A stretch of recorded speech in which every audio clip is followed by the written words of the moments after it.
வணக்கம் ஷர்மிளா. வணக்கம் சதீஷ்.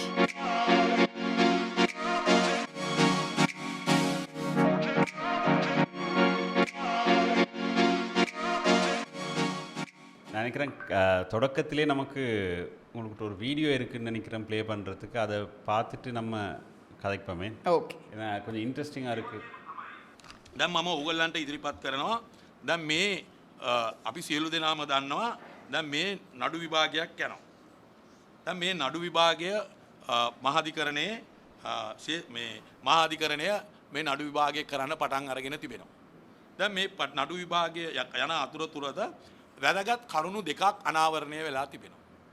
ඒ වැදගත් කරුණු දෙක තමයි දැන් සහරාන් බෝම්බේ පුපුරගත්තේ ශැන්ගිලා හෝටලේ කියන එක අපි සියලු දෙනාම දන්නවා.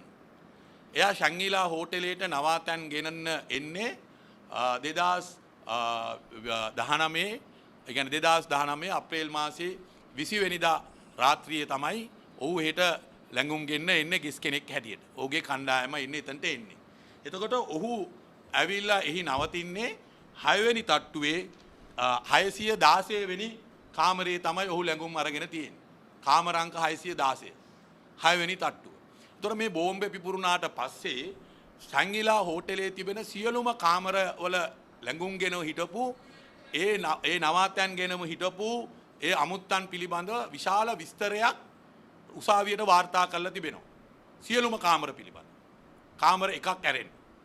කාමර එකක් ඇරෙන්න සියලුම කාමරවල විස්තරවල් දීලා තියෙනවා. ඒ කියන්නේ බෝම්බේ පිපිරෙන්න සති දෙකකට කලින් ඉඳන්ම ඒ කාමරවල හිටපු අය කවුද? ඒ සියලු වාර්තා උසාවියට මේ වෙනකොට වාර්තා කරලා තිබෙනවා. නමුත් සහරාන් හිටපු 616 කාමරේ සහරාන් 2019 අප්‍රේල් මාසේ 20 වෙනිදා රාත්‍රියේ එතනට නවාතැන් එන්න කලින් ඒ කාමරේ කවුද හිටියේ කියන එක වාර්තා වෙලා නැහැ. දැන් සහරාන් හිටපු කාමරේ සහරාන් එන්න කලින් කවුද හිටියේ? ඒක ලැඟුම් අරගෙන හිටියේ කවුද? ඒක වාර්තා වෙලා නැහැ. ඒක උසාවියට වාර්තා කරන්නේ නැහැ. නමුත් හෝටලේ පිළිගන්නවා ඒ කාමරේ ගෙස්ලා හිටියයි කියලා. ශැන්ගිලා හෝටලේ පිළි අරගෙන තිබෙනවා ඒ කාමරේ සහරාන් ලැඟුම්ගත් කාමරේ ඒ ගෙස්ලා හිටියා. කවුද ඒ ගෙස්ලා? ඒ පිළිබඳ තොරතුරු නැහැ. ඊළඟ තව අභිරහසක්. එහෙම කොහොමද වෙන්නේ? එහෙම කොහොමද ඒ 616 කාමරේ සහරාන්ට කලින් කවුද හිටියේ කියලා වාර්තා වෙන්නේ නැත්තේ? අනිත් හැම කාමරයකම මාසයක කාලයක් කවුද හිටියේ කියලා වාර්තාවල් ලබා දීලා තියෙනවා. 616 කාමරේ කවුද හිටියේ කියලා වාර්තාවල් ලබා දීලා නැහැ. එහෙම කාටද ඉන්න පුළුවන්? හෝටලයක Tamanගේ නම ලියාපදිංචි නොකර Tamanගේ නම එතන ඇතුළත් කරන්නේ නැතුව එහෙම ඉන්න පුළුවන් කණ්ඩායමක් ඉන්නවද? මම ඒ ගැන හොයා බැලුවා. අපි හොයා බැලුවම අපිට වාර්තා වෙනවා එහෙම හෝටලයක Tamanගේ වාර්තාවල් දෙන්න නැතුව ඉන්න පුළුවන් කීප නමක් ඉන්නවා. කීප එහෙම කැටගරියක් තියෙනවා. රාජ්‍ය තාන්ත්‍රික නිලධාරීන්, රාජ්‍ය තාන්ත්‍රික නිලධාරීන්ගේ ආරක්ෂක අංශයේ ඉන්න අය, ඒ වගේම ආරක්ෂක දෙපාර්තමේන්තුවේ ඉන්න ඉහළ නිලධාරීන්, බුද්ධි අංශයේ ඉන්න ඉහළ නිලධාරීන්, ඒගොල්ලෝ කාමරවල ඉන්නවා නම් ඒවා වාර්තා වෙන්නේ නැහැ කියන එක තමයි අපිට දැනගන්න තිබෙන කරුණ. ඒ හින්දා සහරාන්ගේ කාමරේ සහරාන් එන්න කලින් කවුද පාවිච්චි කළේ? දැන් මේක අභිරහසක් හැටියට මේ නඩු විභාගයේදී අපිට වාර්තා වෙනවා ඒක පවතිනවා. ඒ වගේම තමයි ඊළඟ කාමරේ. කියන සහරාන්ගේ කාමරේට ළඟින් තිබුණ කාමරයක් තිබෙනවා කාමර අංක 623. කාමර අංක 623. එතකොට දැන් මේ ශැන්ගිලා හෝටලේ මේ බෝම්බේ පිපුරුනාට පස්සේ මතක තියාගන්න හෝටලේ විසින් ගණන් හදා බැලුවා. ඒ කියන්නේ හෝටලේ ඉන්න ගෙස්ලා කී දෙනෙක් ඝාතනය වුණාද? කී දෙනෙක් තුවාල වුණාද? කී දෙනෙක් රෝහල්ගත වුණාද? ඊළඟට කී දෙනෙක් නීත්‍යානුකූලව හෝටලෙන් පිටමං වුණාද කියලා ඒගොල්ලෝ වාර්තාවක් හදලා තිබෙනවා. ඒ වාර්තාවේ කීප දෙනෙක් ගැන සඳහන් වෙන්නේ නැහැ. ඒ සඳහන් වෙන්නේ නැති පුද්ගලයෝ හිටපු කාමරයක් තියෙනවා. සහරාන්ගේ කාමරයට ළඟින් තිබුණු කාමරයක් කාමර අංක 623. අන්න ඒ කාමරේ හිටපු කට්ටිය කවුද කියලා වාර්තා වෙන්නේ නැහැ. ඒගොල්ලෝ ඝාතනය වෙලත් නැහැ. ඒගොල්ලු තුවාල ලබලා රෝහල් ගත වෙලත් නැහැ. ඒගොල්ලෝ නියම විදියට හෝටලේ නීත්‍යානුකූලව ඒගොල්ලෝ චෙක් අවුට් වෙලත් නැහැ. එහෙමනම් ඒ කණ්ඩායම ගැන ඇයි පරීක්ෂණ කරන්නේ නැත්තේ? I bet my dad $100 he couldn't complete this chair workout challenge, but look at him now. These 10-minute chair workouts brought back his... ඒ කණ්ඩායම කොහෙද ඉන්නේ? ඒගොල්ලෝ රටින් පිටමං වුණාද? එහෙම නැත්නම් අපේ රටේ තවම ඉන්නවද? ඒගොල්ලෝ ගැන ඇයි අපරාධ පරීක්ෂණ දෙපාර්තමේන්තුව පරීක්ෂණ කරන්නේ නැත්තේ ඇයි? ඒගොල්ලෝ ඇයි ඒගොල්ලන්ව මේ නඩුවට සම්බන්ධ කරලා එවුන් ඉදිරිපත් කරන්නේ නැත්තේ? බරපතල කාරණාවක්. සහරාන්ගේ කාමරේ ළඟින් තිබුණු කාමරේ. කාමර අංක 23. ඒකේ හිටපු පුද්ගලයෝ ගැන කිසිදු ආකාරයේ සඳහනක් වෙන්නේ නැහැ. ඔවුන් තුවාල ලබලත් නැහැ. ඔවුන් රෝහල් ගත වෙලත් නැහැ. නීත්‍යානුකූල විදියට ඔවුන් චෙක් අවුට් වෙලත් නැහැ. එහෙමනම් අපි ඒ හින්දා තමයි අපි කියන්නේ. මෙන්න මේ කරුණු හින්දා තමයි අපි කියන්නේ මේක යම්කිසි කණ්ඩායමක් මෙහෙවපු ප්‍රහාරයක් කියලා. ඒ කණ්ඩායම කවුද කියලා හොයාගන්න එක තමයි මේ රටට ජාතික ආරක්ෂාවට අත්‍යවශ්‍යම දේ. මොකද ඒ කණ්ඩායම නිදාසේ ඉන්නකම් අපේ රටේ ජාතික ආරක්ෂාව තවම තියෙන අනතුරේ.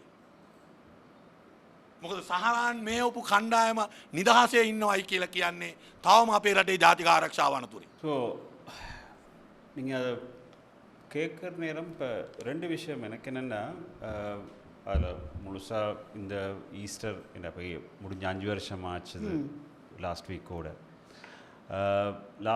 கூட 5 வருஷமான இந்த ஸ்டோரியில் இன்றைக்கி வரைக்கும் எந்த பெரிய அப்டேட்டும் இல்லை. அதை வச்சு நீங்கள் பார்த்துருப்பீங்க. இப்போ லேட்டஸ்ட்டாக எல்லாருமே அரசியல் பேசிகிட்டு இருக்கிறாங்க, எல்லாரும் அதை கண்டுபிடிக்கணும் இதை கண்டுபிடிக்கணும். பட் இப்போ இதில் சொல்கிறது உண்மையாக இருந்தால் உண்மையாக இல்லாட்டி 2 பக்கம் தான் இருக்குது. உண்மையாக இல்லைன்னு சொன்னால் இவர் அரெஸ்ட் பண்ணப்பட வேணும், என்ன அவர் போய் சொன்னார். அப்படி உண்மையாக இருந்தால் இது ஒரு சீரியஸான அலிகேஷனாக தானே இருக்குது. இப்போ அந்த ரூமில் யார் இருந்தாங்கிற டீட்டெயில்ஸ் இல்லை. பக்கத்தில் இன்னொரு 623 அந்த நம்பர், அங்கேயும் யாரும் இருந்தாங்கிறதுக்கான டீட்டெயில்ஸ் இல்லை. வெளியில் போனாங்களான்ற டீட்டெயில்ஸும் இல்லை, இறந்த டீட்டெயில்ஸுக்குள்ளேயும் இல்லை. மாயமாக மறைஞ்சு போன டீட்டெயில்ஸாகவே தான் இருக்குது.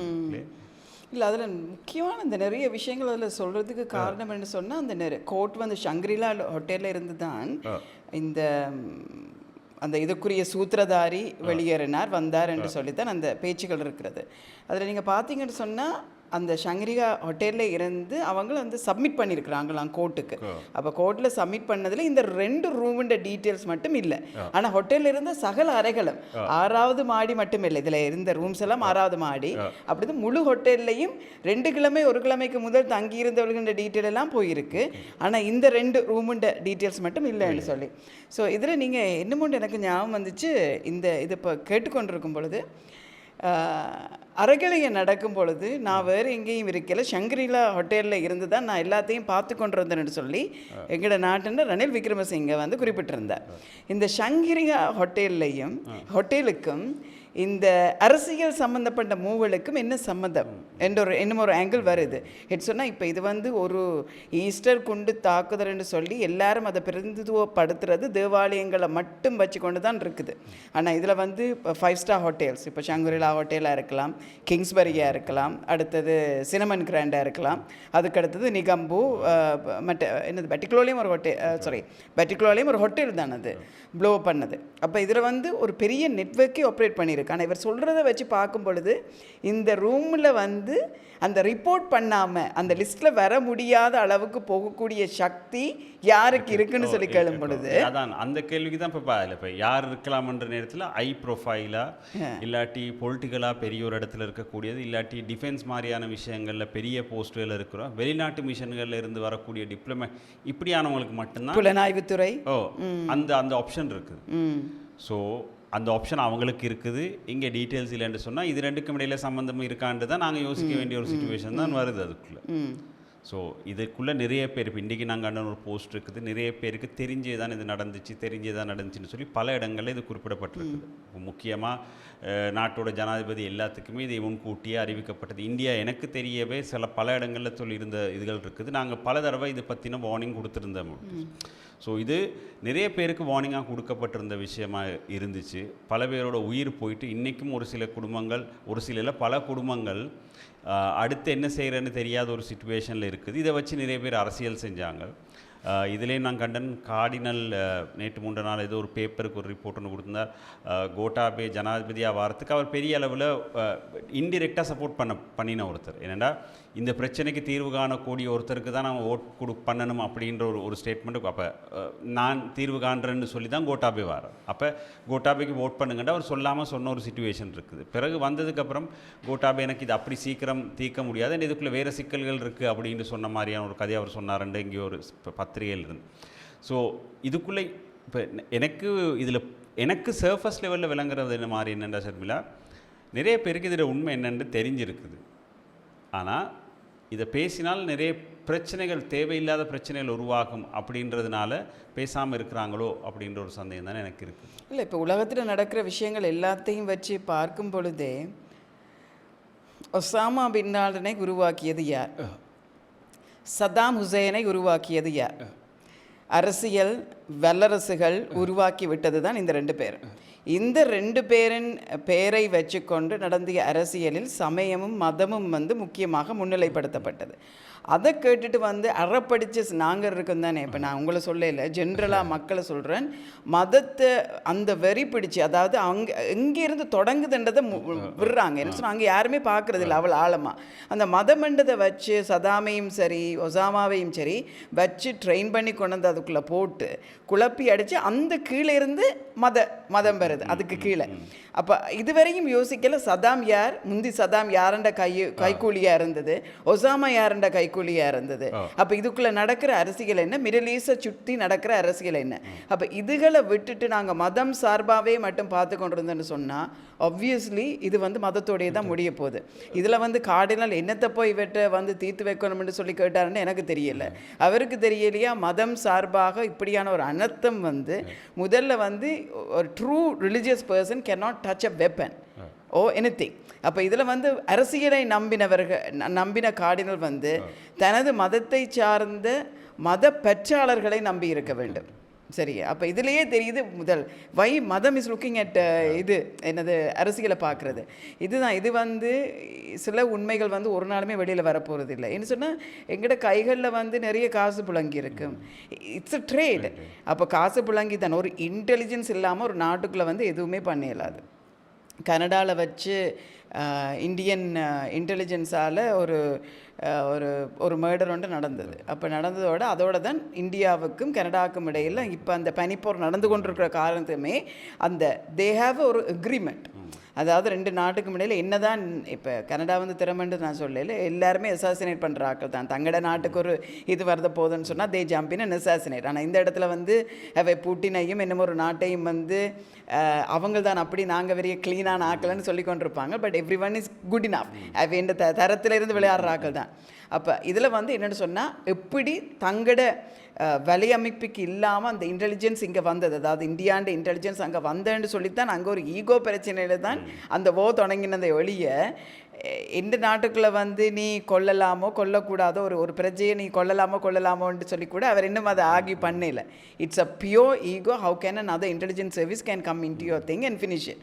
இப்போ இதில் கூட ஆரம்பத்தில் இருந்தே நிறைய இன்டெலிஜென்ஸுன்ற வருகை இதற்கு முதலே இருந்திருக்கு. அதாவது இந்த இன்சிடென்ட் நடக்க முந்தையே இன்டெலிஜென்ஸை வருகை இந்த நாட்டுக்குள்ளே இருந்திருக்குன்னு சொல்லி எத்தனையோ பேர் அதை சொல்லியிருக்கிறாங்க.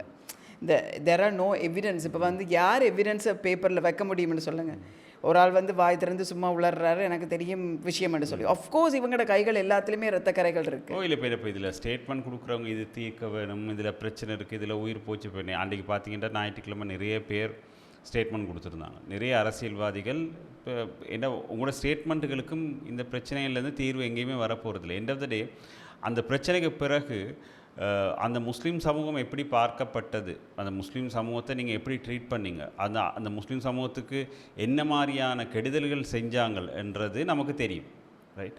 ஆனால் உண்மையில் இது ஒரு கிறிஸ்தவ சமயத்தையும் முஸ்லீம் சமூகத்துக்கும் இடையில் நடந்த ஒரு பிரச்சனையாக இருந்தாலும் கூட இதை யார் கூடுதலாக கேபிட்டலைஸ் பண்ணினாங்க என்றது தான் நீங்கள் சரியாக பார்த்துருக்கணும். அந்த நேரத்தில் யார் யார் கூட நாட்டை காப்பாற்ற வந்தோம்னு சொல்லி இப்போ கத்தினாங்கள். சில இடங்களில் நடந்தது உடுப்பு கடைகள், சாப்பாட்டு கடைகளுக்கு நடந்த பிரச்சனைகள், டாக்டர்ஸுக்கு நடந்த பிரச்சனைகள், ஆக்கள் ரோட்டில் போகிறனே நடந்த பிரச்சனைகள், சூப்பர் மார்க்கெட்டுகளில் வந்த நேரம் உடுப்புகளுக்கு வந்த பிரச்சனைன்னு சொல்லி சம்பந்தமே இல்லாத பிரச்சனைகளை உருவாக்கி கிட்டத்தட்ட ஒரு 1.5 வருஷத்துக்கு மேலே இந்த பிரச்சனையோடு ஓடிக்கிட்டு இருந்தாங்க.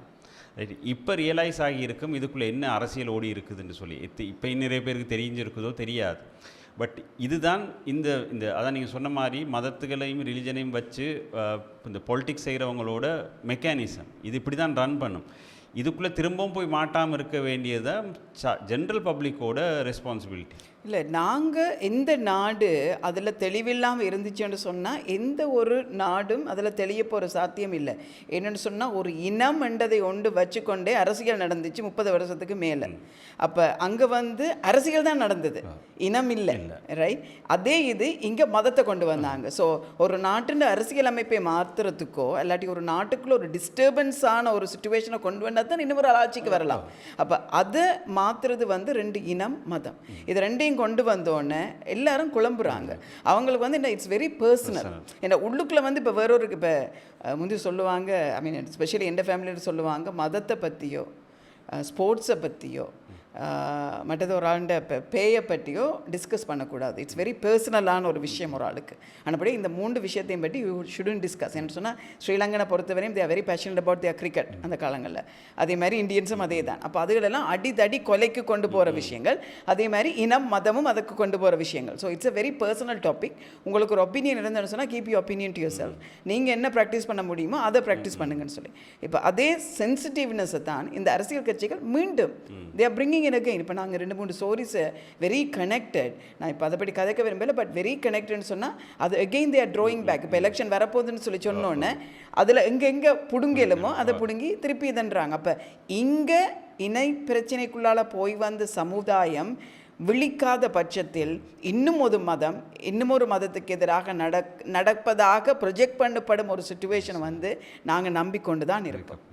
வி ஷுட் பி உண்மையாகவே நாங்கள் கொஞ்சம் முன்னுக்கு இருந்து யோசிக்க வேண்டிய ஆக்கள். இப்போ பலஸ்தீனுக்கும் இஸ்ரேலுக்கும் ஒரு பிரச்சனை நடந்துன்னா பலஸ்தீனத்தில் இனப்பிரச்சனை என்றதை விட மத பிரச்சனை வச்சு போயிட்டு எங்களுக்கு ஏற்கனவே ஒரு சீனை நடந்து முடிஞ்சிருக்கு. இப்போ புதுசாக ஒரு சீனை கொண்டு வராங்க.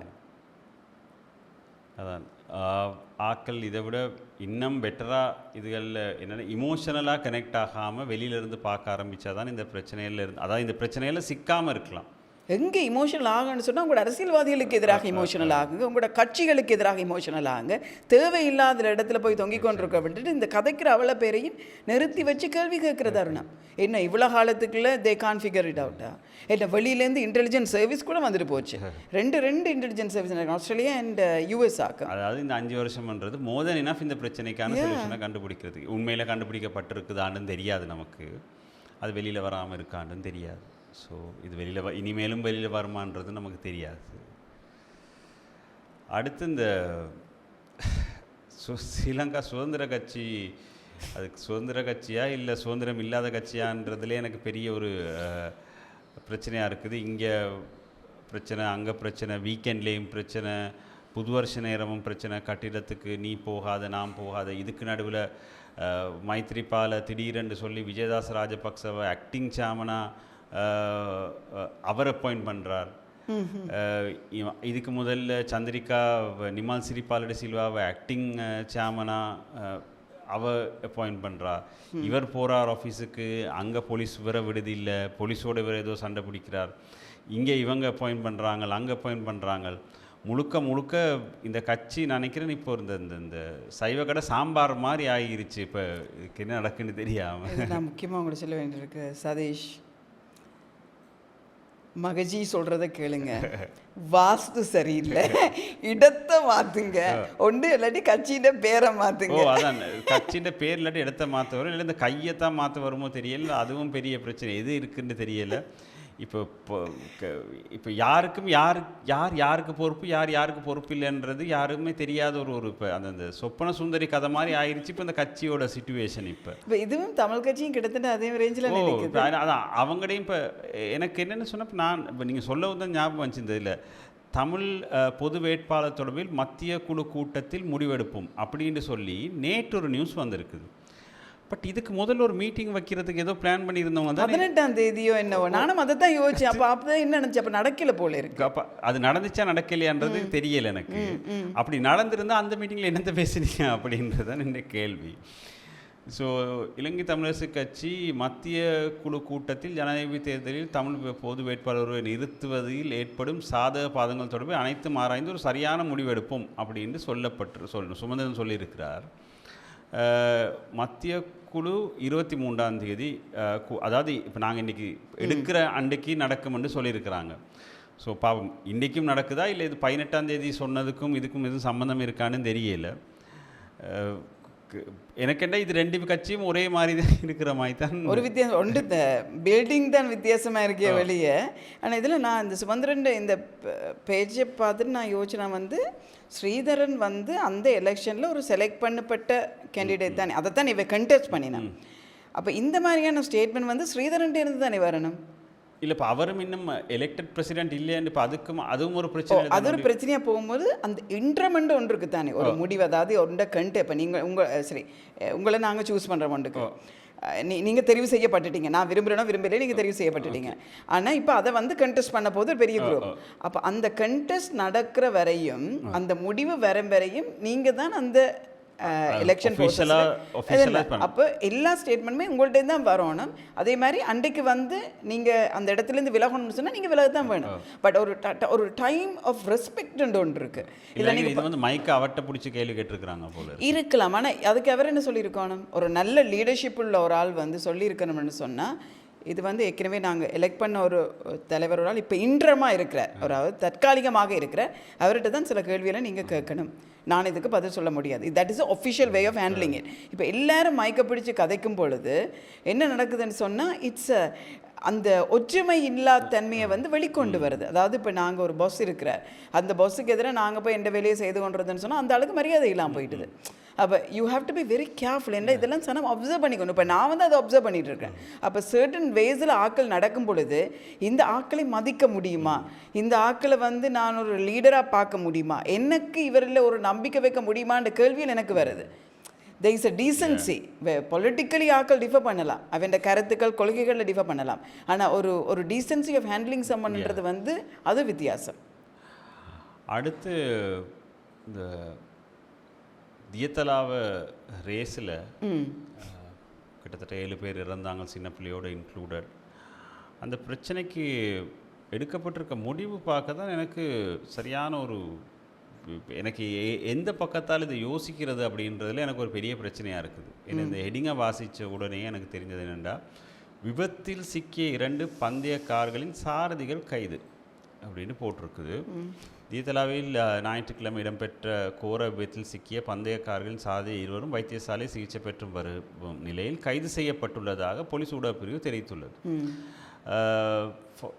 இதன் போது எதிர்பாராத விதமாக பந்தயத்தில் ஈடுபட்டு கொண்டிருந்த கார் ஒன்று பந்தய தடலை விட்டு விலகி அங்கிருந்தவள் மேல் மோதியது. எதிர்பாராத விதமாக, இட்ஸ் அன் ஆக்சிடென்ட். அதாவது இப்போதைக்கு வரைக்கும் அப்படி தான் சொல்லப்படுது. இந்த விபத்தில் 7 பேர் உயிரிழந்து 23 பேர் காயமடைஞ்சிருக்கிறாங்க.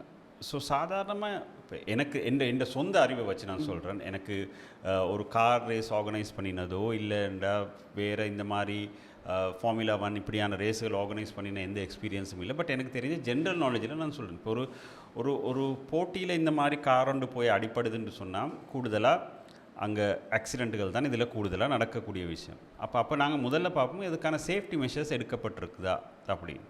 ரெண்டாவது, இந்த காரில் ஏதாவது ஃபால்ட் இருந்ததா. அப்போ இது எல்லாத்தையுமே பார்க்க வேண்டிய ஒரு ஆர்கனைசிங் கமிட்டி அப்படின்னு யாராவது ஒரு ஆள் இருப்பாங்க. அவங்க தான் இந்த ரேஸுகள் ஆர்கனைஸ் பண்ணுறது. இப்படியான சிச்சுவேஷன்ஸ் வராமல் இருக்கிறதுக்கு எந்த ஒரு நிகழ்ச்சியும் சேஃப்டி, ஹெல்த் அண்ட் சேஃப்டின்றது ஒரு ப்ரொஜெக்டுன்ற ஒரு பார்ட். அதுவும் முக்கியமாக இந்த மாதிரி ஸ்போர்ட்ஸ் இவெண்ட்டுகளுக்கு இதுக்கு ஆம்புலன்ஸ் சர்வீஸ் பக்கத்திலே ரெடியாக இருக்குதா, மற்றது இதுக்கு தேவையான டெக்னிக்கல் சப்போர்ட்ஸ் இருக்கான்றதை பார்க்க வேண்டியது. ஸோ அவங்கள தாண்டி தான் இந்த கடைசியில் இந்த ரேஸ் ஓடுறது. இப்போ ரேஸ் ஓடுறவரோட கார் போய் மோதுறதுன்றது அதாவது கேர்லெஸ்ஸாக நடக்கலாம் ஒரு நேரம், அப்படி இல்லைன்னு சொன்னால் கண்ட்ரோல் இல்லாமல் நடக்கலாம். பட் இதுதான் லாஸ்ட் ஃபார்ம். அந்த டிரைவர் தான் லாஸ்ட்டாக இதில் விசாரிக்கப்பட வேண்டிய ஒரு ஆளாக இருக்கும். பட் இதில் தலைகீழாக போயிட்டு டிரைவரை அரெஸ்ட் பண்ணி செக் பண்ணுற அளவுக்கு இதில் என்ன பிரச்சனை இருக்குன்னு எனக்கு உண்மையில் விளங்குது இல்லை. இது நீங்கள் யார் இதை எடுக்கிறாங்க, யார் அரெஸ்ட் பண்ணுறவங்களும் இல்லை தெளிவான முறையில் இருந்துட்டு தான் அதை செய்கிறாங்களான்றதுல எனக்கு ஒரு பெரிய டவுட் இருக்குது. இதில் வந்து நான் அந்தளவுக்கு இன்டெலிஜென்ட்டான வேலை நடக்குது தானே என்ன சொன்னால், எனக்கு தெரிஞ்ச அளவுக்கு இந்த இதை ஆர்கனைஸ் பண்ணது வந்து ஒரு ஆர்கனைஸ் பண்ணணும்னு சொன்னால் இது வந்து கவர்மெண்ட் காவல் என்னது இராணுவத்தினருக்கு கீழே தான் இந்த ஈவெண்ட்டே நடந்திருக்கு. அப்போ மெஜாரிட்டி ஆஃப் தி ஆர்கனைசிங் வந்து அந்த குரூப்புகளுக்குள்ளே தான் எங்கேயோ சிக்கி கொண்டிருக்க போகுது. அப்போ தங்கட பக்கம் கையை காட்டுறதுக்கு யார் ரெடியாக இருப்பாங்க? ஒருத்தருமே ரெடியாக இருக்க மாட்டாங்க. அப்போ லோ ஹேங்கிங் ஃப்ரூட்ஸ்ன்னு சொல்லுவாங்க. அந்த ஈஸியாக பிடிச்சி போடணும்னு சொன்னால் எல்லாட்ட வாயும் மூடிடுது. ஏன்னா 7 பேர் செத்துன்னு சொன்னால் பொதுமக்கள். அப்போ இப்போ ஃபோக்கஸ் எல்லாம் அதில் போயிட்டுது. அப்போ அதை 2 பேரையும் பிடிச்சி போட்டுன்னு சொன்னால் நாங்கள் என்ன செய்கிறது? நாங்கள் வந்து எதையும் ஆழமாக பார்க்குறது இல்லை தானே. பிடிச்சி போட்டாங்கல்ல, 7 பேரை கொண்டுட்டாங்கல்ல, பிடிச்சி போட்டாங்க. ஆனால் யாருமே அங்கேருந்து யோசிக்கிறது இல்லை. சேம் திங் ஹேப்பன் அந்த இப்போ இது வந்து டோட்டலி ரிலேட்டடான இல்லை. ஆனால் அந்த ஆர்கனைசேஷனை பற்றி வரும் பொழுது ஜெஃப்னாவில் நடந்த அந்த ஹரிஹரன் வந்த ஷோ, அதில் வந்து இந்த சமுதாயம் கலாச்சாரம் எல்லாம் காய்ச்சி கொண்டு இவங்களெல்லாம் ஓடி போனது, பாய்ஸோ கேர்ள்ஸோ அப்ரப்டாக பிஹேவ் பண்ணது, தண்டெல்லாம் காய்ச்சவங்க. ஆனால் இதுவரையும் அவ்வளோ பேரும் வந்தால் அந்த கெப்பாசிட்டியை பார்க்கக்கூடிய தன்மை காவலாளர்கள் இருந்தாங்களா? மற்றது போலி கடவுச்சீட்டுகள் வாடுறது வந்து இயற்கை. அது எந்த உலகத்தில் எந்த மூலையில் நடந்தாலும் தேர் இஸ் ஃபேக் டிக்கெட்ஸ் வரும். அதை இப்படி மேனேஜ் பண்ண போகிறோம். அப்போ அங்கே வந்து வெளிநாடுகளில் நடக்கும் பொழுது you don't treat someone like a piece of shit, ரைட்டா? அவன் வந்து கேவலமாக நடத்துறது இல்லை. அவங்கள திருப்பி அனுப்புவாங்களே வெளியே, வேறு கேவலமாக நடத்துறது இல்லை. அப்போ அப்படியான இங்கே தருணங்களை நடத்தின விதங்கள் அதுகளை பற்றி கதைச்ச யாருமே எவ்வளவு பேரில் they pointed back to the organisers. அதில் ஆர்கனைசிங் கமிட்டியில் வந்து அவள் அப்படியே பேக் பண்ணிக்கொண்டு அவள் வெளிக்கிட்டனான். அப்போ அந்த organising committee has to take a big responsibility.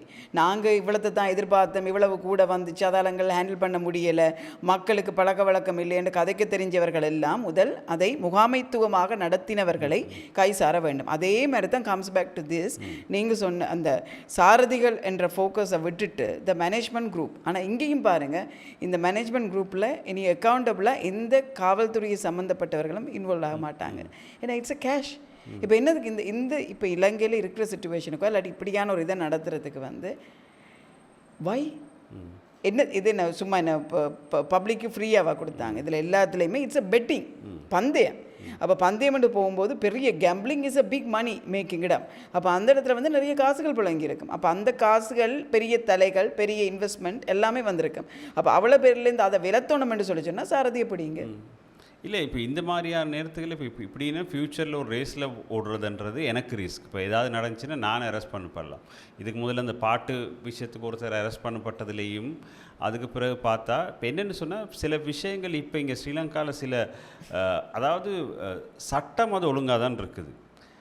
But அதை கையாளுறவங்க எப்படி இருக்கிறாங்கன்றதுல தான் இங்கே பெரிய பிரச்சனையே இருக்குது. யாரை எதுக்காக என்ன ரீசனுக்காக எப்போ பிடிப்பாங்கன்றது தெரியாத ஒரு சிச்சுவேஷனை உருவாக்கி வச்சுருக்கிறாங்க. இப்போ ஒரு உதாரணத்துக்கு இப்போ இந்த ரேஸில் ஓடினவங்க கனவுல நினச்சிருக்க மாட்டான், தங்களை அரெஸ்ட் பண்ணுவான். இப்போ இதே நான் ஓட்டி இருந்தால் எனக்கு கண்ட்ரோல் இல்லாமல் போச்சுன்றா கண்ட்ரோல் இல்லாமல் போச்சு, அவ்வளோதான்.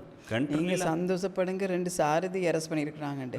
ஏன் அந்த கார்னரில் போய் நீங்கள் நின்றீங்கன்னு சொல்லி கார்னரில் இருந்த பார்வையாளர்கள் அரெஸ்ட் பண்ண விட்டாங்க. அதான் இப்போ ஃப்யூச்சரில் இப்போ எனக்கு தெரியலை. இப்போ இதில் மண் போட்ட லொரியை ஓட்டினவன் அரெஸ்ட் பண்ணப்படுவானோ தெரியாது. பிறகு அதுக்கு ஒழுங்கா நீ தண்ணி போடலை, அதனால தான் புழுதி வந்துச்சுன்றவனோ, இல்லாட்டி அங்கே ஐஸ்கிரீம் விற்க வந்தவன் நீ வித் ஐஸ்கிரீம்னால தான் கார் ஸ்லிப்பாச்சு. இன்னும் தெரியலையா? இப்போ இது வெறும் ஆரம்பம் மட்டும்தான். இந்த மாதிரி யார் அரெஸ்ட் செத்தவனே அரெஸ்ட் ஆகுவானோ தெரியாது. நீ போய் நின்றதுனால தான் இதெல்லாம் நடந்துச்சுன்னு சொல்லிட்டு. ஸோ பைத்தியகாரத்தனத்துக்கும் ஒரு லிமிட் இருக்குது. பட் இது அதையும் தாண்டி போயிட்டுருக்கிற மாதிரி தான் எனக்கு. இது வந்து என்னை பொறுத்தவரையும் நான் இதை பைத்தியகாரத்தனத்துக்குள்ளே போடுவேனா, அதை பார்த்து கொண்டிருக்கவனுக்கு பைத்தியமாகுது போடுவேனா, இல்லாட்டி பியோ அரகண்ட். இந்த நாட்டில் வந்து இப்போ சட்டம் வந்து ஒரு புத்தகத்தில் உட்கார்ந்து இருக்கிறது இல்லை பிரயோசனம். சட்டம் எல்லாம் வடிவாக டிராஃப்ட் பண்ணி எல்லாம் அப்படியே புத்தகமாக இருக்கும்போது இஸ் நோ யூஸ். அப்போ அந்த சட்டத்துக்கு எங்கே யூஸ் படுதுன்னு சொன்னால் the people who utilises it. அப்போ அந்த பீப்புளில் அந்த இவ்வளோ பிரச்சனைகள் இருக்கும்போது சட்டத்தை பாதுகாக்க வேண்டியவர்கள், சட்டத்தை நடைமுறைப்படுத்த வேண்டியவர்கள், சட்டத்திற்கு ஒழுங்குபட வேண்டியவர்கள், இந்த 3 பேர்லையும் அந்த சட்டம் வந்து அந்த பேப்பர் வந்து ஒரு ப்ரொடியூஸாக நடமாடுது. அப்போ அந்த சட்டத்தை வந்து அந்த பாதுகாக்க வேண்டியவர்கள் வேறொரு இடத்துல இருக்காங்க, அவங்கள விடுங்களேன். இந்த சட்டத்தை எடுத்து நடத்த வேண்டியவர்கள், டிக்டேட் பண்ண வேண்டியவர்கள் மட்டும் இது பாதுகாவலர்கள், அவர்கள் அதை தவறாக பாவிச்சிருந்தன்னு சொன்னால் தட் இஸ் ராங். அதுவும் தெரியல. இது பார்ப்போம் அடுத்து. இப்போ இதில் யார் இன்னும் அரெஸ்ட் பண்ணப்படுவாங்களோ தெரியாது. மற்றது இந்த சீசருக்கு வர நியூஸுகள் ஒரு சில நியூஸில் இந்த முறையும் வந்திருந்துச்சு. அதில் ஒரு முக்கியமான நியூஸ் இது வந்து நினைக்கிறேன் வருஷ கணக்காக வரக்கூடிய நியூஸுகள் தான். இந்த ஜனாதிபதி ஏதோ ஒரு இவெண்ட்டுக்கு போயிருந்தது. தோட்ட தொழிலாளர்களின் வேதன அதிகரிப்பை உடனடியாக மேற்கொள்ளுமாறு வடிவேல் சுரேஷ் ஜனாதிபதியும் வேண்டுகோள் அப்படின்ற ஒரு இது ஒன்று இருக்குது. அதாவது இவங்களோட சம்பளத்தை கூட்டுங்க அப்படி. நான் இது டீட்டெயிலாக இந்த நியூஸுக்குள்ளே எதுவுமே நான் போகையில், நான் சும்மா சொல்கிறேன் இப்போ சொன்னேன்னு சொல்லி. ஊவா மாகாணத்தில் வந்த குறைந்த வருமானம் பெறும் குடும்பங்களுக்கு அரிசி வழங்கும் நிகழ்வில் எதிலையோ தான் அது அவர் கேட்டுக்கொண்டாராம். நான் சொல்கிறேன், இதை முதலாவது ஜனாதிபதிக்கு நீங்கள் அறிவித்து சொல்ல வேண்டிய ஒரு இடத்துல இது ஒரு புது விஷயமா இல்லையே. இது எனக்கு தெரிஞ்சு ஒரு 30-40 வருஷமாக இருக்கக்கூடிய பிரச்சனை தானே இது. ஸோ அப்போ நீங்கள் சொல்கிற வரைக்கும் அவர் இதை பற்றி தெரியாமல் இருந்தாரா? வடிவேல் சுரேஷ் எல்லாம் அரசியல் அமைப்புலையும் இப்போ இவ்வளோ காலமாக இருக்கிறாங்க. நான் நினைக்கிறேன், நான் பேபியாக இருக்கும் பொருள்லேருந்து அவர் இருக்கிறாருன்னு நினைக்கிறேன். ஐரோனோ இப்போ புதுசாக இவர் என்னத்தை சொல்ல போனாருன்னு எனக்கு என்ன தெரியவே இல்லை. ஸோ இப்போ ஜனாதிபதியும் இதை பிவட்டை கேட்டதுக்கப்புறம் தான் முடிவெடுக்கிறதுக்கு இருக்காருன்னு இதெல்லாம் என்னென்னு சொன்னால் இந்த சீசனுக்கு வந்துட்டு போகிற நியூஸுகள். இந்த சம்பள உயர்வுன்றது ஒரு சீசனல் நியூஸ். சீசனுக்கு வரும், கொஞ்சம் பேசுவாங்க, ஒரு 4-5 பேர் ஸ்டேட்மெண்ட் கொடுப்பாங்க, பிறகு 2 போராட்டம் செய்வாங்க, பிறகு காணாமல் போகும், பிறகு இன்னொரு 6 மாதத்துக்கு அப்புறம் திரும்ப ஏதாவது ஒரு பிரச்சனை தங்களுக்கு வாரணத்தில் திரும்ப இது மேலே வரும். ஸோ இதுக்கு எந்த விதமான வேல்யூவும் இல்லாத நியூஸ்ன்னு தான் நான் இதை சொல்லுவேன். இதுகள் ஒன்றுமே நடக்க போகிறதில்லை. மலையக மக்களின் அரசியலை பாதுகாக்கும் கட்சிகளில் பெரிய மாற்றங்கள் வர வேண்டும். அல்லாட்டி தொடர்ந்தும் இந்த பாவம் இந்த மலையக மக்கள் இன்னும் அவர்கள் ஒரு சரியான பாதையில் நடத்தி கொண்டு போகப்பட மாட்டார்கள்.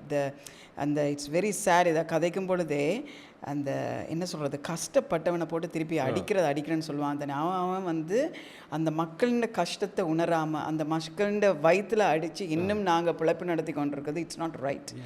கொஞ்சம் கூட மனசாட்சி இல்லாத ஒரு அரசியல் மலையகத்தை பொறுத்தவரை நடந்து கொண்டிருக்கு. அது வருஷக்கணக்காக இதுக்கு ஒரு முடிவெடுக்க முடியாத அளவுக்கு இது ஒரு பெரிய பிரச்சனை இல்லையே. இவ்வளோ ஒரு சின்ன பிரச்சனை தானே. இப்போ அதே மாதிரி அதே மாதிரியான இன்னொரு நியூஸ் தான், அதையும் தான் நான் யோசிச்சேன் எடுக்கிறதுக்கு. இதுவும் அடிக்கடி வந்துட்டு போகிற நியூஸ் தான். பயணிகள் சேவையில் ஈடுபடும் முச்சக்கர வண்டிகளுக்கு மீட்டர் கட்டாயமாகிறது. Right, okay. இது எனக்கு தெரிஞ்சு நினைக்கிறது ஒரு 50வது தடவை இந்த நியூஸை நான் பார்க்குறேன்னு நினைக்கிறேன். ரைட், இது ஒரு பெரிய விஷயமே இல்லையே. ஆனால் இதில் ஒன்று இருக்குது சதீஷ், என்னென்னு சொன்னால் நானும் என்னடா இது நடந்து கொண்டிருக்கிறது தானேன்னு யோசித்தேன். கிட்டடியில் ஒரு விஷயம் ஒன்று எங்கேயோ கேள்விப்பட்டனா, அந்த ஃபோனில் இருக்கிற மீட்டரை வச்சு நிறைய பேர் ஏமாத்துறாங்களாம். ஏன்னா அது ஏற்கனவே எனக்கு இது தெரியாது. இல்லை நான் சொல்கிறேன், இப்போ நான் அந்த இது சொல்லலை. நான் என்ன சொல்கிறேன்னு சொன்னால், இதை ப்ரொசஸ் பண்ணுறதுல ஒரு பெரிய பிரச்சனை இல்லையே உங்களுக்கு. இது நீங்கள் ஆரம்பத்தில் யாராவது ஒரு ஆளுக்கு ரெஜிஸ்ட்ரேஷன் கொடுக்குறீங்களா, அங்கேருந்தே ஆரம்பிக்கிற ஒரு வேலை தானே இது. இதை இம்ப்ளிமெண்ட் பண்ணுறதுக்கு இத்தனை வருஷமாக எந்த நாளும் கதைச்சு இருக்க வேண்டிய ஒரு அவசியம் இல்லையாண்டா. சிம்பிளாக மீட்டர் இல்லைண்டா ஓட்டையில் அது அவ்வளோதான், முடிஞ்சு போச்சுக்காது. அதை அந்த சட்டத்தை உங்களுக்கு நீங்கள் டிராஃபிக்கில் போலீஸ் வச்சுருக்கிறீங்க, ரோட்டில் ஆட்டோ போகுதா, ஆக்களை ஏற்றுறாங்களா. இப்போ நீங்கள் நிப்பாட்ட நேரம் அந்த ஆட்டோவில் மீட்டர் இல்லைன்னு சொன்னால் உங்களுக்கு அதுக்கு கம்ப்ளைண்ட் பண்ணுறதுக்கு ஏதாவது வழி இருக்குதா? அந்த கம்ப்ளைண்ட் பண்ணிங்கன்னா உடனே ரைட், ஓகே, இதுக்கப்புறம் நீ ரோட்டில் ஓட்ட இல்லாத மீட்டர் இல்லைண்டா. இது சிம்பிளாக செய்ய வேண்டிய விஷயமே. ஒவ்வொரு முறையும் மீட்டரை நாங்கள் கட்டாயமாக்குறோம். அதுவும் இந்த மீட்டரை பற்றி நாங்கள் கொழும்புக்குள்ளே மட்டும்தானே பேசுகிறோம்.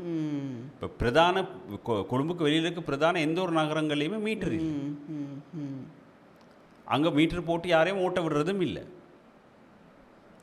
பட் அதே இது இந்த மீட்டர்லேயும் எத்தனையோ மேனிப்புலேஷன்ஸ் இருக்குது. அதுக்கு ஸ்டாண்டர்ட் என்ன இருக்குது. இப்போ நீங்கள் சொன்ன மாதிரி ஃபோனில் இருக்கிற மீட்டர்களில் என்ன வச்சுருக்குறாங்கன்னு யாருக்கும் தெரியாது. அது என்ன ஆப்பில் உருவாக்கினது, யார் செஞ்சது, அதுக்கு ஏதாவது ஸ்டாண்டர்டைசேஷன் இருக்கான்னு தெரியாது. இல்லாட்டி அந்த டிஜிட்டல் அங்கே பூட்டியிருக்க மீட்டர்லேயும் ஒவ்வொரு கம்பெனி மீட்டர் ஒவ்வொரு மாதிரி. இப்போ ஒரே தூரத்தை நீங்கள் சில நேரம் 2-3 ஆட்டோவில் போனேன்னு டிஃபரன்ஷியேட் பண்ணும், ரேட்ஸ் மாறுது. அது எப்படி என்ன நடக்குதுன்னு நமக்கு தெரியாது. ஸோ இதுக்கு நீங்கள் ஏதாவது ஒரு ஸ்டாண்டர்டைஸ் பண்ணிங்கன்னா கவர்மெண்ட்டோட சிஸ்டம் ஒன்று இருக்குதா, இல்லை மீட்டர்னா அந்த ஏபிசி மீட்டர் தான் பூட்டலாம். அப்போ அந்த மீட்டர் கட்டாயம் இங்கே செக் பண்ணப்பட்டு ஏதாவது ஸ்டாண்டர்டைஸ் பண்ணினா ஒரு மீட்டராக இருக்கும். அப்படியும் இல்லையே மீட்டர்கள். சில மீட்டர்கள் சில நேரங்களில் உங்களுக்கே ஷாக்கிங்காக இருக்கும். நீங்கள் ரெகுலராக போகிற இடங்களுக்கு இப்போ ஒரு உதாரணத்துக்கு 200 ரூபா வருதுன்னு சொன்னால் 400 ரூபாயில் போய் நிற்கும் சில நேரம். உண்மைதான். ஸோ இது இப்போ நீங்கள் முறைப்பாட்டு இலக்கம் அதுன்ற என்னமோலாம் கொடுத்துருக்குறாங்க. பட் இதுவும் நான் நினைக்கிறேன் இது சிம்பிளாக இம்ப்ளிமெண்ட் பண்ண வேண்டியது. உங்களுக்கு பிரச்சனை இருந்துச்சுன்னா கம்ப்ளைண்ட் பண்ணுறதுக்கு ஏதோ ஒரு நம்பர் ஒன்று கொடுத்துருக்காங்க, 860 ஒரு லேண்ட் நம்பர். பட் இதெல்லாம் இந்த நான் சொல்கிறேன், இப்போ இன்னொரு 6 மாதத்துக்கு அப்புறம் இந்த நியூஸ் திரும்ப வரும்.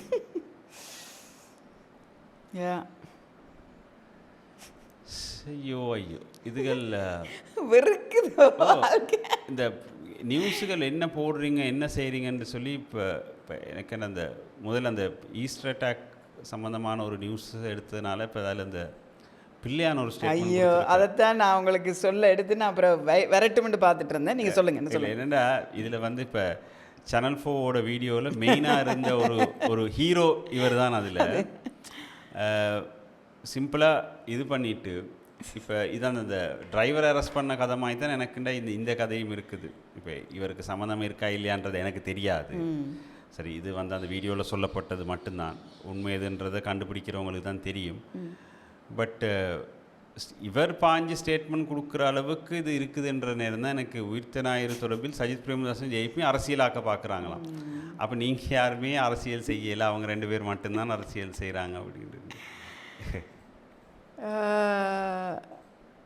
இப்போ இவர்கள் இவ்வாறு பேசிக்கொண்டிருக்கும் போது இவ்வாறான சம்பவங்கள் இனிமேலும் ஏற்பட்டு விடக்கூடாது என்று அச்சம் நமக்கு உள்ளது. நீங்கள் எல்லாரும் அடக்கி வச்சாலே இப்படி எல்லாம் நடக்கவே மாட்டுது. அது எதேச்சியாக நடக்கிற விஷயங்கள் தான் இதுகள் எல்லாமே. அதான் சும்மா தேவையில்லாமல் இந்த அல்கைடா இந்த IS இதுகளை கூப்பிட்டு நடு வீட்டில் விரித்து கூப்பிடாதீங்க.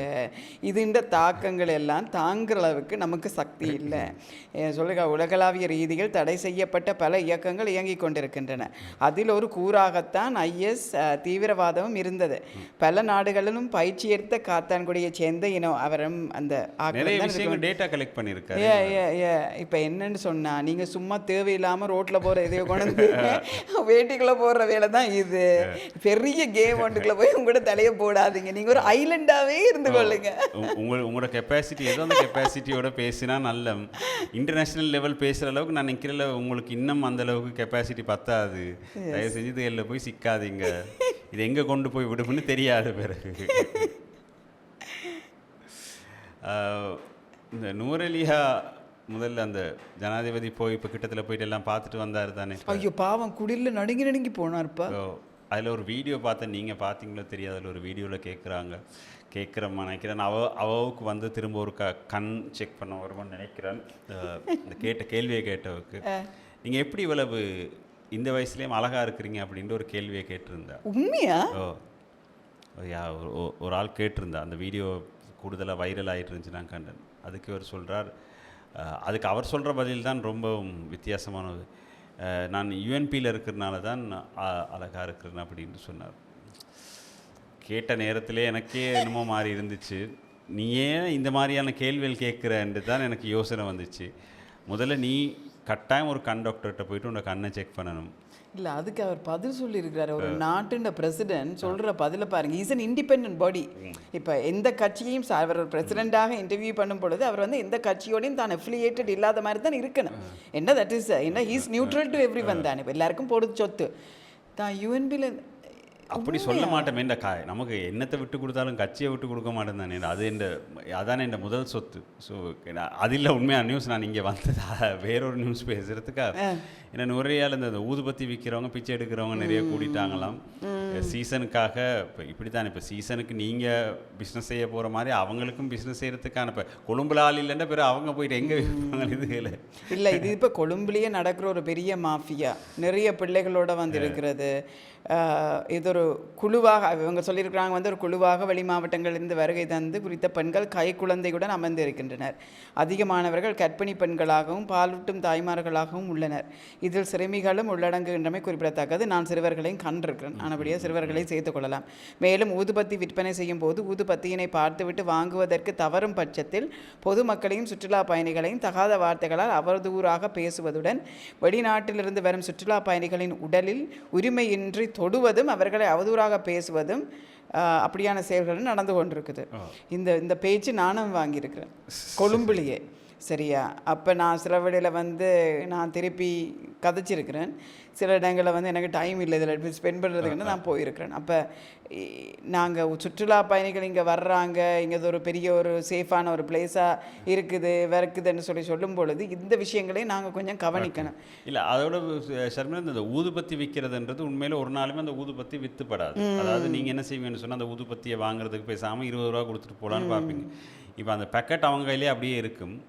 20 ரூபாயா மினிமம் பே பண்ண. மினிமம் பிச்சைன்றது இப்போ 20 ரூபா தானே. இப்போ இதுக்குள்ளே நான் பார்க்குறது என்னென்னு சொன்னால், இந்த கூடுதலாக இந்த மிடில் கிளாஸ் குடும்பங்கள் இந்த பாவ புண்ணியம் பண்ணுற இந்த அக்கௌண்ட் மெயின்டைன் பண்ணுறதுல ஒரு பெரிய ஒரு இன்ட்ரெஸ்ட் காட்டுறவங்க இருக்கிறாங்க தானே. அதாவது பிச்சைக்காரனுக்கு காசு போட்டால் அது புண்ணிய கணக்குக்கு போகும், அந்த புண்ணியம் எங்களுக்கோ எங்கள் பிள்ளைகளை வந்து காப்பாற்றுமென்ற சொல்லி ஒரு லாஜிக் வச்சுருக்கிறாங்க தானே. அந்த லாஜிக் தான் இவங்களோட பிஸ்னஸ் மார்க்கெட்டிங்கான மெயின் வெரி ட்ரூ இதாக இருக்குது. ஸோ நீங்கள் வந்து ஒரு படிக்கிற பிள்ளைக்கு ஒரு கொப்பி வாங்கி கொடுங்க, இல்லாட்டி ஒரு பென்சில் வாங்கி கொடுங்க. இந்த ரோட்டில் ஊதுபத்தி விற்கிறவனுக்கு நீங்கள் 20 ரூபா கொடுத்தீங்கன்னு சொல்லி உங்களோட குடும்பத்துக்கு பாகம் கிடைக்கும். நீங்களும் அதுக்குள்ள ஒரு பிஸ்னஸ் தான் ஆக்சுவலி செய்கிறீங்க. அதாவது கடவுள்கிட்ட தனியாக ஒரு அக்கௌண்ட் புக் ஒன்று இருக்குது. நீங்கள் கொடுக்குற அந்த அக்கௌண்ட்ஸில் நீங்கள் கொடுக்க 20 ரூபாய்க்கு ஒரு அக்கௌண்ட் எழுதி வச்சுட்டு டக்குன்னு அந்த ஊதுபத்தி காசு கொடுத்தாருன்னு சொல்லி இன்னொரு இடத்துல உங்களுக்கு அது பெனிஃபிட் கிடைக்கும்ன்ற மாதிரியான ஒரு பிஸ்னஸ் மாடல் அவட்ட இல்லை. நாங்கள் தொடக்கத்திலேருந்தே விகாரைக்கு இது கொண்டு போகிறதும் சரி, எங்களோட தமிழ் கோயில்களுக்கு இந்து கோயில்களுக்கு என்ன சொல்கிறது, அந்த கொண்டு போவான் தானே தட்சிணை தட்டு, அது கொண்டு போகிறதும் சரி, சர்ச்சில் போய் மெழுகுதீர்த்தி கொளுத்துறதுலேருந்தும் சரி, I am doing this, what I going to do back to me. எல்லாமே பிஸ்னஸ் பேசினாக்கள் தான் நாங்கள். இதை பற்றி கதைச்சோன்னு சொன்னால் இன்னும் சமயத்தை பற்றி அப்படி கதைக்காத, சமயத்தில் நாங்கள் வச்சுருக்க கிரிகை முறைகளை நீ இப்படி கதைக்காத, நீ சமயத்துக்கு எதிராக வந்துட்ட, நீ கடவுள் இல்லைன்னா இல்லை. நீங்கள் எல்லாரும் பண்ணுறது முதல்ல இருந்து பிஸ்னஸ். 50,000க்கு ஒரு அன்னதானம் போட்டுன்னு சொன்னால் உங்களுக்கு ஒரு பெருசாக வரப்போகுது. நான் இந்த 108 என்னது சங்கு வச்சு நான் பூசை செய்தேன்னு சொன்னால் எனக்கு இதெல்லாம் கிடைக்க போகுது, இந்த வம்சம் எல்லாத்துக்கும் வரப்போகுது. அங்கே போய் நான் பெருசாக அந்த பிராண்டட் இப்போ வந்து விகாரைகளில் வந்து மதகுருமார்கள் வந்து சீப்பான சாமான்களெல்லாம் வாங்குறது இல்லை. நிறைய பெரிய பெரிய விகாரையில் அவங்களுக்கு வந்து எல்லாம் பிராண்டட், மற்றது அந்த குவாலிட்டி கூடின சாமான் இல்லாட்டி வந்து அவங்க வாங்கவே மாட்டாங்க.